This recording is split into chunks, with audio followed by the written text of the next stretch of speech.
Okay, this is your mentor Ray from Being Your Mentor. I'm now your fact check buddy in pharmacology still. This time on our last session for this quick fix learning engagement. So we're now on quick fix number 16. So from being your mentor to your fact check buddy in pharmacology, let's start quick fix session number 16. I know you're all happy to have this, right? Okay. Okay, so let's begin. So before we formally start this session, can I ask your heart, your kind heart, to join us in this mission? Our goal is to provide free NCLEX-style application and review to 100 nurses. We have so far assisted several of them. They're now applying for their respective state boards, and some of them are receiving free review classes with us. So to help us achieve this, just watch and finish the ads in our videos, and thank you for doing that. I'm saying thank you in advance, and thank you for your kind help. Okay?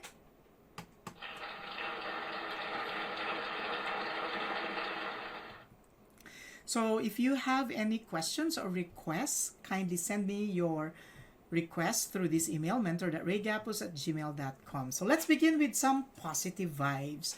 To succeed in life, you need two things. The first is ignorance. Don't act as if you know everything, okay? And second, confidence, even if you know too little. Okay. So you have to be ignorant and confident. So that makes us, including me, a confidently ignorant test taker. Because when we are ignorant, we yearn for more. And as we yearn for more, we develop confidence. Okay? So before anything else, congratulations to Chantel Victoria Toralba of Holy Name University. Oh, Holy Name University is in Bohol. My grandfather, Father Ted Gapos, used to be the president of that university for passing Texas Board of Nursing last January 29, 2021. Now remember this, good things come to those who believe. So tell yourself, I believe. Better things come to those who are patient. So you have to be patient. I haven't taken my lunch yet too, like you. But we are here because we are here for a mission. And I am here for you because I want to help you out. And the best things come to those who don't give up. So never, ever, ever give up on your dream. So if God has selected you for that specific purpose in life, no matter what other people would do, you will achieve your dream because you are selected for that purpose. So think about that. Okay? So for those of you who have yet to subscribe, I'm asking you to visit our YouTube channel and hit that subscribe and bell notification button. Remember, subscribe to Gapos Mentor so that you get notified when we upload new videos. So once again, let's begin with the check framework. Check framework begins with the classification of the drug, how to evaluate the effects of the drug, exactly what time is best to administer the drug, client teaching related to the drug, and keys to safe administration of the drug. And let's begin with vitamin K. Once again, I'm going to highlight vitamin K, but it's also important that if you want a comprehensive discussion about this concept, and it covers a lot of things related to your test, please do visit this video that's just 4 minutes on Gapos Mentors, okay? And it's all about vitamin K. So your vitamin K is considered as an antidote if your patient is taking your Coumadin or warfarin sodium.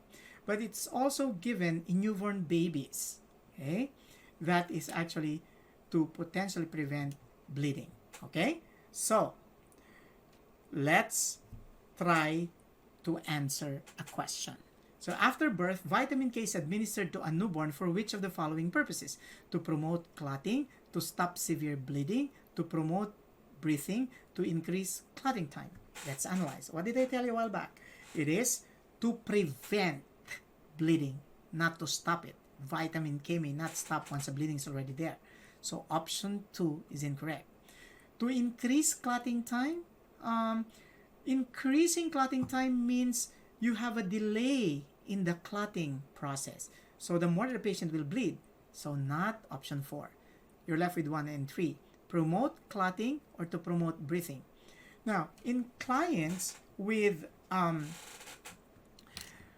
who are born prematurely and they are having difficulty breathing, Betamethasone is usually given to promote fetal lung maturity and therefore to promote breathing, not vitamin K. Therefore, the answer to this question is number 1, to promote clotting. Okay, so vitamin K is a fat-soluble vitamin. Remember, your fat-soluble vitamins A, D, E, and K. So you know that it's effective when there's no excessive bleeding. So clotting is promoted. It's given IM to newborns after birth in the vasos lateralis.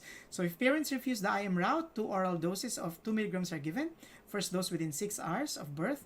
The second between 4 to 7 days or 1 week. And the third is administered 3 to 4 weeks old. So it's given at day 1, week 1, and 1 month after. Okay? Okay.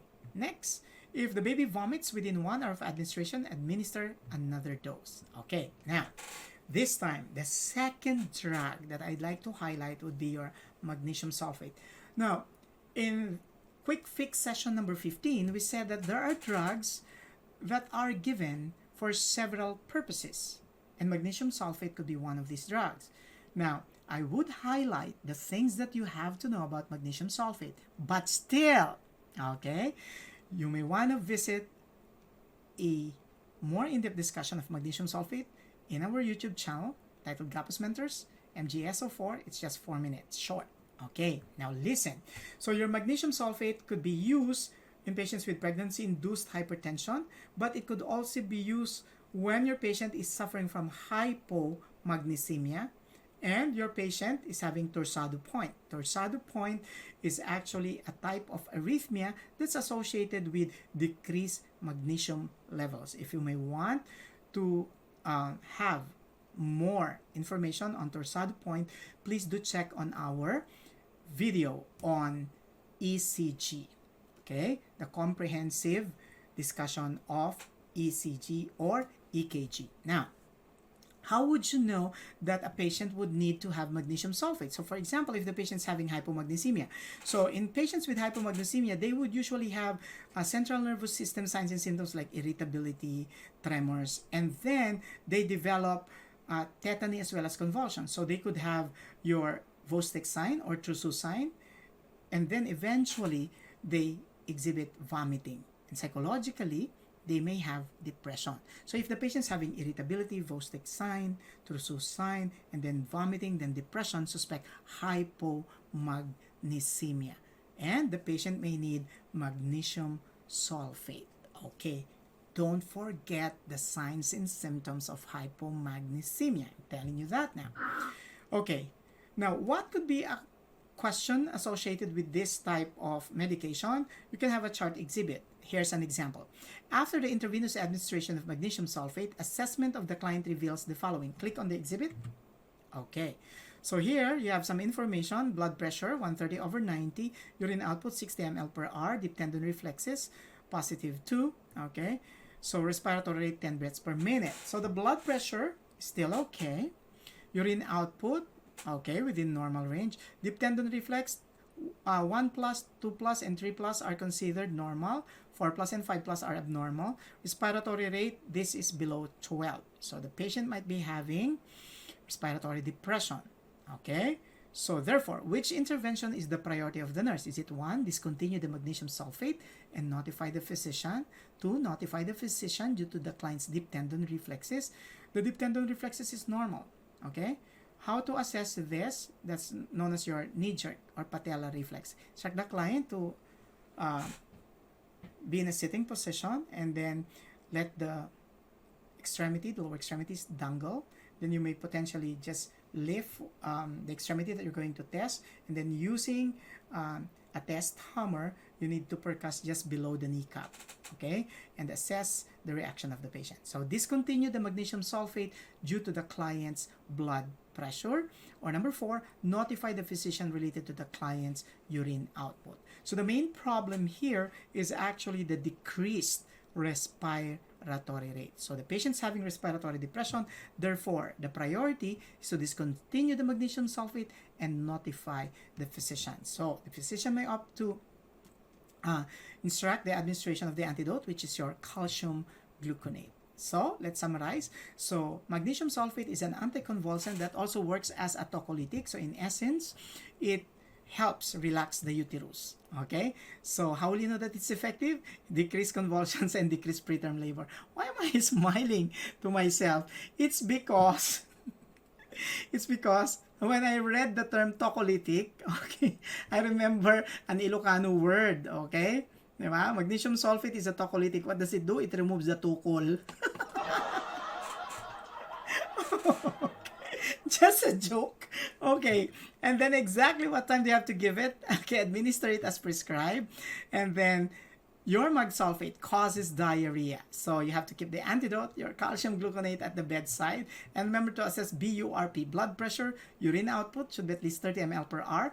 Respiratory rate should be at least 12. And the patellar reflex should be +1, +2, or +3. Okay? Therapeutic level could be 3.5 to 7 milliequivalent per liter, but sometimes 4 to 7 is also acceptable. Okay.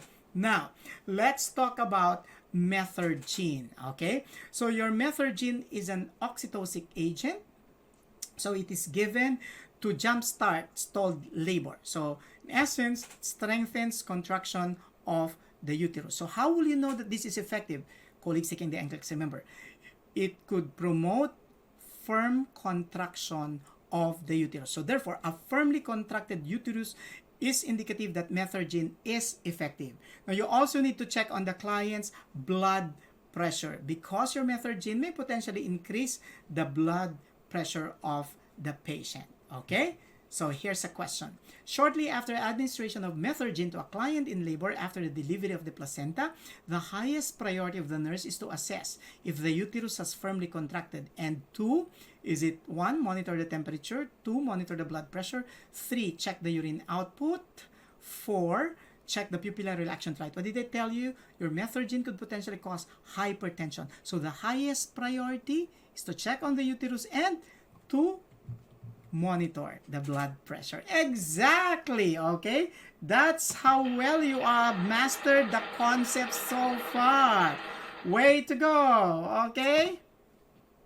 Let's move on. Now, methyl ergonovine maleate. Okay? So remember, that's your Methergine. It's an oxytocic agent. Okay, firmly contracted uterus, administer as prescribed. Report difficulty of breathing or severe abdominal cramps, and then monitor the blood pressure. Okay, so let's highlight. Now, when your patient's taking Methergine, it's very important to assess if the patient has taken an herbal remedy. And what herbal remedies should you assess the patient if the patient comes in and they're having like a difficult labor? So assess if they have taken like either blue cohosh or black cohosh. So blue cohosh has an oxytocin-like effect. So if the patient has taken blue cohosh and then you still administer Methergine, what could be a potential complication? Uterine hypertonicity. So it's not appropriate that you will give Methergine if the patient's taken blue cohosh. Okay? So your blue cohosh is used to jumpstart labor. Black cohosh, on the other hand, has an estrogen-like effect. It's used in menopause to address or diminish hot flashes. So this is your blue cohosh. It's used to start labor, also used as laxative, and for starting menstruation. Take note, okay, healthcare providers should determine appropriate use in the presence of high BP, history of cancer, history of endometriosis, and heart disease. This is your black cohosh. Look at blue cohosh, black cohosh. There's nothing blue in blue cohosh, and there's nothing black in black cohosh. Okay, so black cohosh is used to relieve the symptoms of menopause by suppressing the luteinizing hormone, but not the follicle-stimulating hormone. So if the patient would fear about the taking of this herbal remedy is habit-forming, no, it's not habit-forming. It's not also cancer-causing, but you should be limited to 6 months, okay? Now, the next important thing that I'd like to highlight would be the use of your Rhogam, which is the management if there is RH incompatibility between the mother and the baby. Okay, so let's begin. Let's begin with identifying which blood type is compatible with a specific blood. So blood type A would be compatible with A and O, B, B and O, AB, type A, B, AB and O, and blood type O is compatible with O only. So let's reflect. What does that mean? If the patient has blood type A, they can receive blood type A and O. If the patient have blood type B, they can receive B and O. If the client has blood type AB, they could receive blood types A, B, AB, and O. But if the client has a blood type O, they can only be given blood type O. Okay? So you would notice that blood type O could be given to any client with blood type. That's why blood type O is known as the universal donor. Now, you would also notice that a patient with blood type AB can receive either blood type A, B, AB, or O. So why blood type AB known as the universal recipient. Okay? So my blood type is AB. Okay? It's also important that you have to know the RH status of the patient. So if the patient is blood type RH positive, then you could give RH positive or RH negative blood. But if the patient has an RH negative blood, you can only give an RH negative blood. So what does that mean? Let's mix it all up together. If a patient has a blood type A positive, you can give A positive, A negative. Okay? But if the patient has blood type A negative, you cannot give A positive, you can only give A negative. That's the implication. So if the patient has an RH positive blood, they can receive RH positive and negative blood. But if the patient has an RH negative blood, then they can receive RH negative blood only. Okay? So RH incompatibility develops when the mother is RH negative. Take note, when the mother is RH negative, they can only receive RH negative blood, right? And the baby this time is RH positive. How did that happen? Does that mean that the baby could be sired by somebody? No. Okay. Because the baby sometimes inherits the RH status of the father. So if the father is RH positive, the baby is RH positive, and the mother is RH negative, we have a problem. As the mother is pregnant, there is usually a separate circulation between the mother and the baby. So while the baby is growing inside the uterus, there's no problem. The problem occurs during the delivery, in which case, when the placenta already separates from the uterus, now you have an open wound. And that open wound now would facilitate the mixture of the mother's blood and the baby's blood.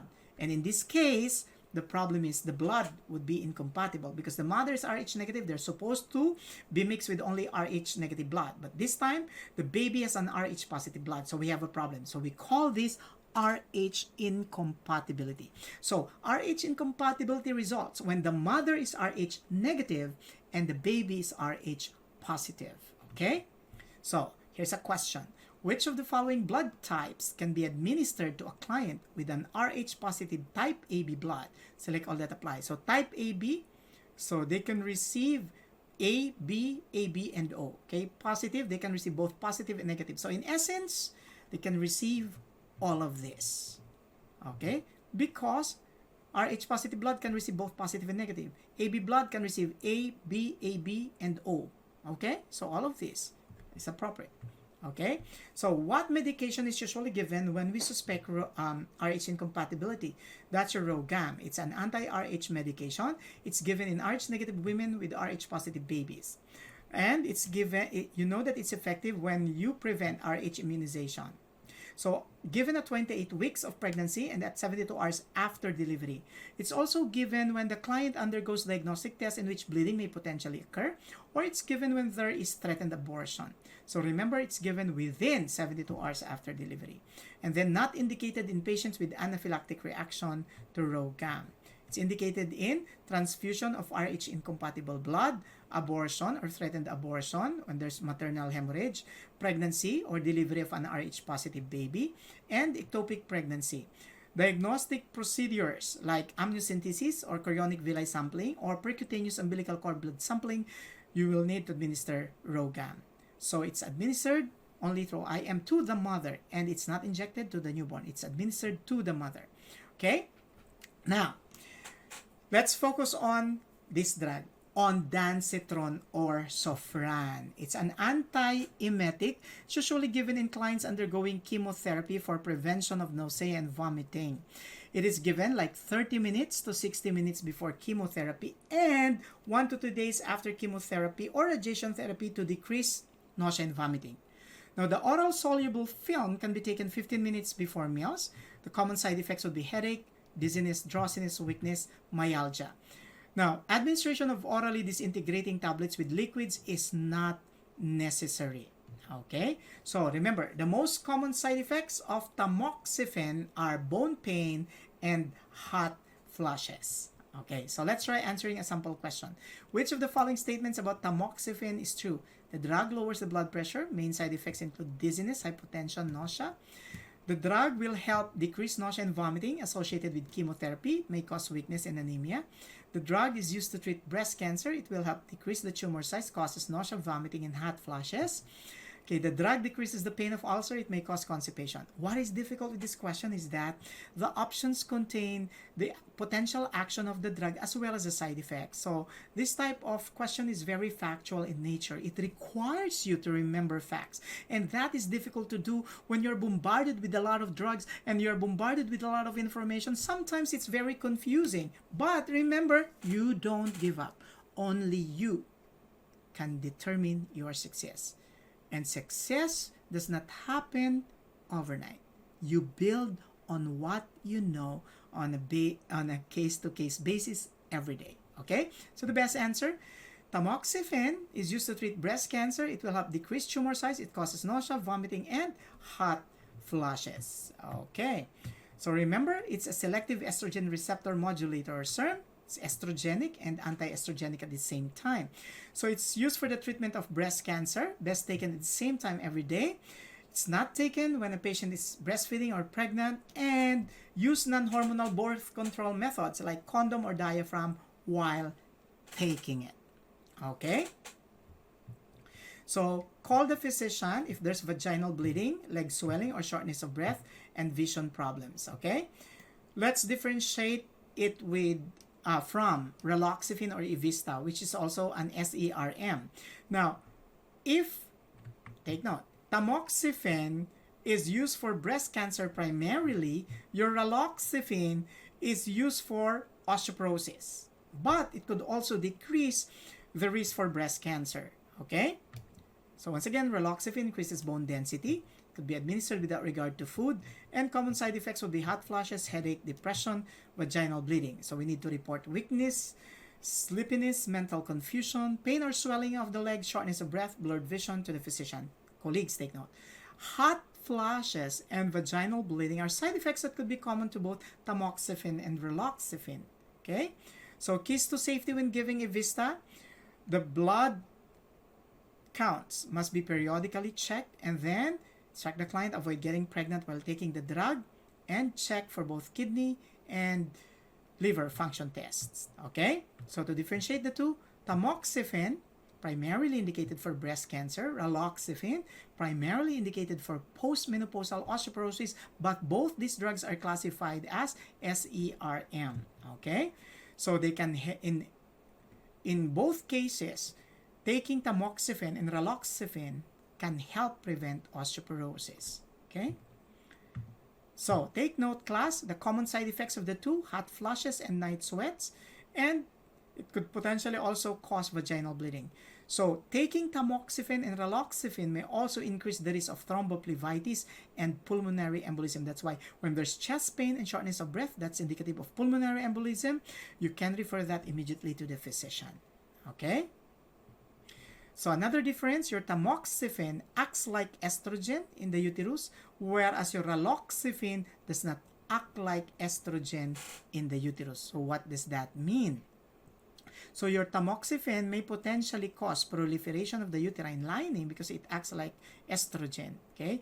Whereas your raloxifene may not do that. So primarily, once again, raloxifene is primarily used for osteoporosis, tamoxifen primarily for breast cancer, but both can help prevent osteoporosis. That's the similarity. Okay, now let's talk about chemotherapy and compare it with the radiation therapy.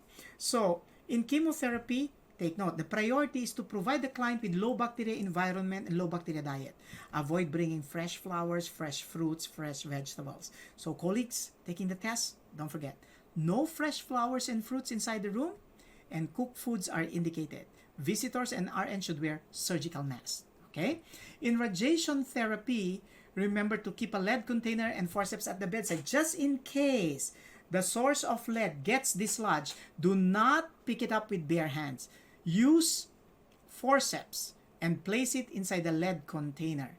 Now, if you don't have this, well, you could potentially use a lead-based apron to cover, okay, the dislodged pellet that was used for the radiation therapy. So position the client's bed at the center of the room, because radiation could thread through the walls. And then people who are below 16 years old are not allowed to visit a client undergoing radiation therapy or brachytherapy. Okay, so remember, in radiation therapy, DST, distance shielding time. So maintain a distance of 3 to 6 feet from the source of radiation. Shielding, wear lead apron to protect your staff, yourself. Okay, and then time. Most common safety precaution: limit the time near the client to 30 minutes per shift, and do not assign a pregnant nurse to a client undergoing radiation therapy. So if there are visitors who may want to visit the client, provided they're older than 16 years old, they have to follow the prescribed time, which is not more than 30 minutes. And remember, saliva, tears, and urine are radioactive, so instruct the client to flush the toilet bowl not once but twice after using it. Okay, so let's try answering a sample question. Here we go. Colleagues taking the test, remember this. Client with cancer is receiving chemotherapy. Which should be included in the discharge instruction? Select all that apply. Use an electric razor? Yes. Engage in contact sports? No. Okay, that could lead to injury. Avoid dental work? Yes, like tooth extraction, because they're prone to bleeding when they're undergoing chemotherapy. Take an over-the-counter aspirin. This may potentially lead to bleeding, so no. Use soft bristle toothbrush. Don't floss. Okay. Assess for bleeding, specifically checking on the stools and the urine. Yes. Assess for the skin for ecchymosis and PTK. Yes, those are signs of bleeding. Administer medications by intramuscular injections and limit manufacturers. No. Okay. IM injections should be avoided. Okay. So, time, distance, and shielding and radiation precautions. Remember, the most common safety precautions would be limiting the time near the patient and maintaining a safe distance of 3 to 6 feet from the source, and use lead shielding to protect the family and the staff. Okay, so let's move on. So, antiemetics must be given 30 minutes before chemotherapy, and you have the drugs Ondansetron or Zofran. Other drugs would be your Tygan and Reglan. So let's try answering a question. Colleagues taking the NCLEX, remember this.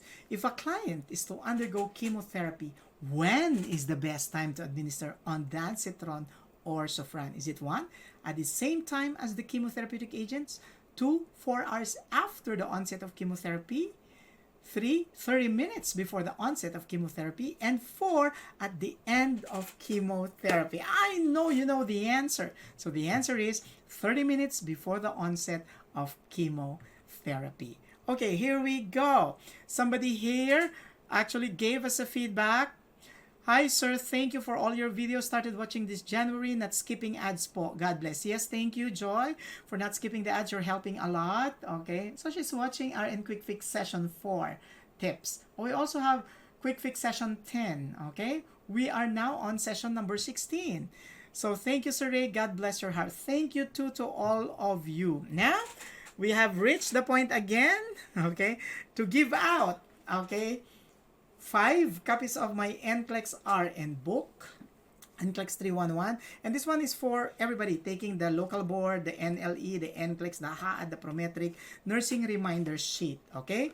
So, here's the question for you to get the chance. Email us your answers, please. The first 5 receives the prize, and they will receive an email. We've always given out the prizes, and except for those who don't give us their address. Okay, so there's no way for us to deliver your prize if you don't give us your address. Okay, so the question is, in the care of a client undergoing radiation therapy, the principles of distance, shielding, and time is implemented. Here's the question. Which of the 3 principles is most important? Okay, which of the 3 principles is most important? I I know that you know the answer because you always take a look at your watch. Especially now that you're hungry. Okay. I know all of us are getting hungry, okay? That's a fact, okay? We can't deny that, okay? So colleagues, so what we learned today, it takes more than mastery of facts to pass the NCLEX and to prepare for your test. So, from being your mentor to your fact check buddy in pharmacology, I'm Mentor Ray Gapos of Gapos Mentors saying, a functional concept a day keeps your NCLEX-RN fears away. So, if you love this video, please don't forget to subscribe and hit the like and bell button so that you'll get notified when we upload new videos, which we usually do like 3 times a week. So let's learn together. Send in your requests for whatever topics you may want me to discuss in nursing to my email, mentor.raygapos@gmail.com. Thank you very, very much for joining me today. Thank you for the learning and the laughter. And most importantly, thank you for making us realize that if we spread goodwill to everyone, then we can help create a world in which we could all prosper and we could all grow as test takers. Once again, this is Ray Gapos. Maraming salamat po. Namaste, our friends in India. And have a good day to our friends in North America. Thank you for tuning over. My next session would be every Friday. I have a session every Friday. Those are the pointer session, which are being done every Friday. And for my next QuickFix session, that's going to be in March for the March test taker. Good luck for the February test takers. Please do send me an email if you want to know more about what topics you want to study for your test.